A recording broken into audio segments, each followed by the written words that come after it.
गयो मन की रही गई मन में मन सुआ। एक हाथी जा रहा था और वही कमल का फुलवा वाला जत्था पकड़ा अंदर।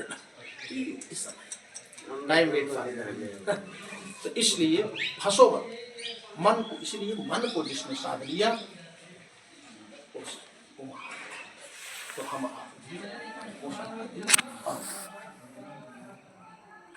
मन मन जिसने साध लिया समझ लो कि उसने प्राण को बचा, प्राण साध लिया। इसी मन को अच्छा प्राण जो कहते हैं प्राणायाम करने के लिए तो क्या करते हैं उसमें सांस और मन का ही तो खेल है ना। मन को सांस पर रख करके प्राणायाम करते हैं, मन को केंद्रित कर लेते हैं। लेकिन मन को लगाना इतना, एक संत ने कहा, शास्त्र ने कहा कि मन को कैसे भगवान के चरणों में लगाया जाए। शास्त्र से पूछा गया कि मन को संसार की वृत्तियों से खींचना तो बड़ा कठिन है, संसार की वृत्तियों से मन को निकालना तो बहुत कठिन है। तो शास्त्र ने कहा कि नहीं, अष्टांग योग की विधा के द्वारा, अष्टांग योग की विधा के द्वारा सांसारिक वृत्तियों से मन को हटा करके आत्मा की वृत्ति में बैठा करके परमात्मा का चिंतन करने वाला साधक होता है, मन पर विजय प्राप्त करता है और वह अपने मन को परमात्मा के चरणों में लगा देता है। ये तो बहुत कठिन है। तो पूछने वाला शास्त्र से जब पूछा तो उसकी समझ में बात नहीं आई, उलझ गया उसी में। शास्त्र उलझाने का काम करता है और संत सुलझाने का काम करते हैं। एक चला गया संत के पास, संत से पूछा कि क्यों महाराज जी, हम अपने मन को भगवान के चरणों में लगाना चाहते हैं और मन को संसार से हटाना चाहते हैं, तो कैसे संसार की वृत्ति से मन हटेगा और परमात्मा के चरणों में लगेगा। तो संत धीरे से मुस्कुराए, कहा बेटा एक काम कर लो। कहा क्या? कहा मैं एक सूत्र बताता हूँ, उसी सूत्र पर चलूं। तो कहा प्रभु बताइए। तो अब बता। संत देखिए, संत कितने सरल भाव में बताए। कहीं यही विधि यही विधि मन के लगावई, मन के लगावई प्रभु पावई। यही विधि मन के लगावई, मन के लगावई प्रभु पावई। कहे जैसे नटवा चढ़े बांस पे ढोलिया ढोल बजावे, हे ढोलिया ढोल बजावे भैया, ढोलिया ढोल बजावे। अरे अपना भार धरे सर ऊपर असुरति बांस पर लावे। यही विधि मन के लगावे, मन के लगावे प्रभु पावे। जैसे मदारी का खेल आप लोग देखते हैं, मदारी क्या करता है, एक छोटे से बच्चे को जो है रस्सी पर चढ़ा देता है और सारा काम वो कर रहा है, उसी रस्सी पर चलता भी है। बांस का 2 टुकड़ा अपने कंधे पर रखता है, टुकड़ा भी नहीं गिरता। ढोलक बजाता है, ढोलक भी नहीं, ताल भी नहीं टूटती। और अपनी झोली में से तस्तरी और प्लेट भी कप और प्लेट भी निकालता है। एक प्लेट फेंकता है, सर पर रोकता है, फिर cup plate, cup plate, cup plate. फिर अपने पैर के अंगूठे से चम्मच फंसाता है, चम्मच को फेंक देता है 7वें कप में जा करके।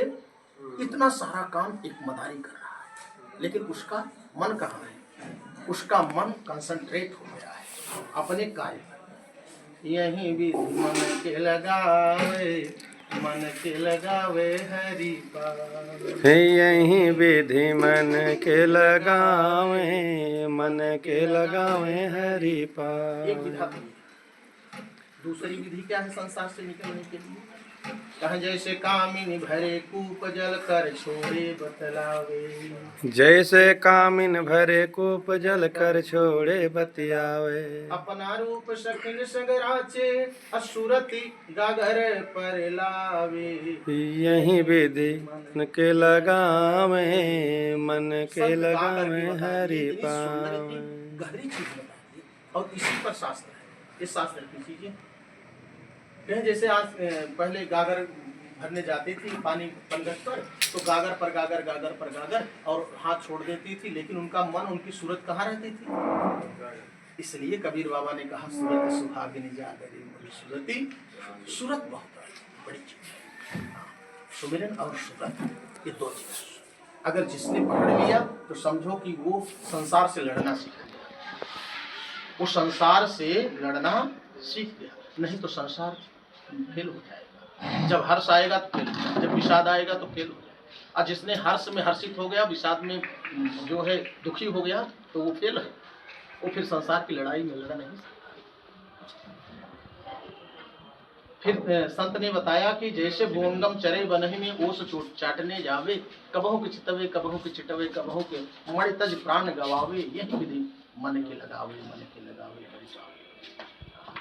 सतगुरु कहे सुनो भाई साहब, धूप दीप नैवेद्य अगरचा ज्ञान की ज्योति जला। बहुत सुंदर बात है, ये पॉइंटेड बात है। कौन सी ज्योति जलाए? ज्ञान की ज्योति जला। दो ज्ञान, एक सांसारिक ज्ञान है, एक आत्मज्ञान। जिसने अपने आत्मज्ञान धीरे धीरे भीतर से तो उसको बोध हो जाता है, उसी को कहते हैं आत्मबोध। और आत्मबोध हो जाए तो फिर न तो किसी शास्त्र की जरूरत है, न तो किसी क्रियावृत्ति की जरूरत है, न किसी पंथ की जरूरत है। पंथ की भी जरूरत इसमें नहीं है। जिसने दार्शनिक हुए सबने अपने आत्मबोध।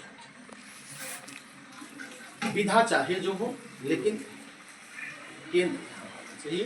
बोले सदगुरु भगवान की जय। कोई प्रश्न